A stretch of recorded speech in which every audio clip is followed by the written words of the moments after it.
Hello there, this is Cédric from MosaLingua.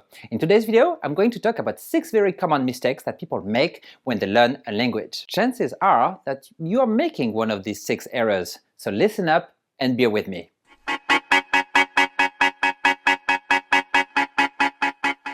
You may have noticed in the past that some people don't seem to have any problem when learning a language. They get started, and a few months later, you see them getting by in their target language as if they've been learning it for years. Some others remain stuck at beginner level for a long time before giving up out of frustration. What could be the reason for such a difference in success between learners? Let's take 2 language learners that we are going to call Alice and Bob.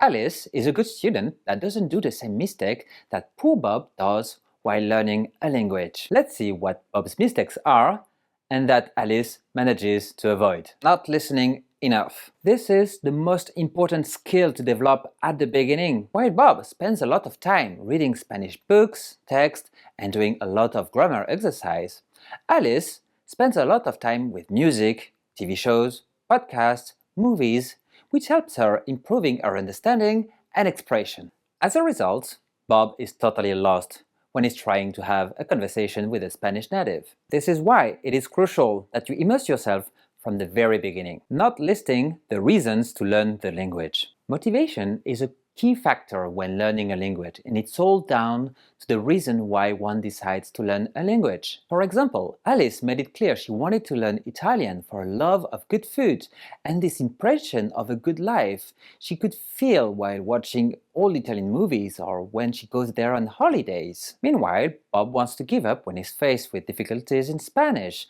forgetting the reason why he wanted to learn Spanish in the first place. This is why it is important to list your reason to learn a language, commit to them, and review them when you feel that your commitment is diminishing. Being too much of a perfectionist. At some point, you won't know the right words, and you will be stuck. And yes, you will make mistakes. A lot. And often the same one.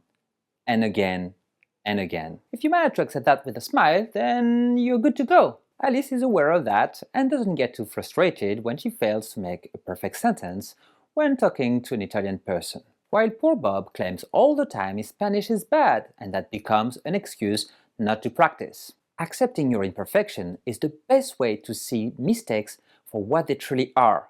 A great opportunity to learn more. Learning the boring way. It will take some time for you to learn a language, so why make this boring? There are many ways to have fun while learning a language, and yet many of us learn languages the same way we did in school. Bob keeps on doing his listen and repeat drills alongside more grammar exercise. It's so boring, no wonder he wants to quit all the time. Alice is aware of that and mixes them with many more fun, diverse, interactive activities such as chatting, reading, or simply watching a movie in its original version.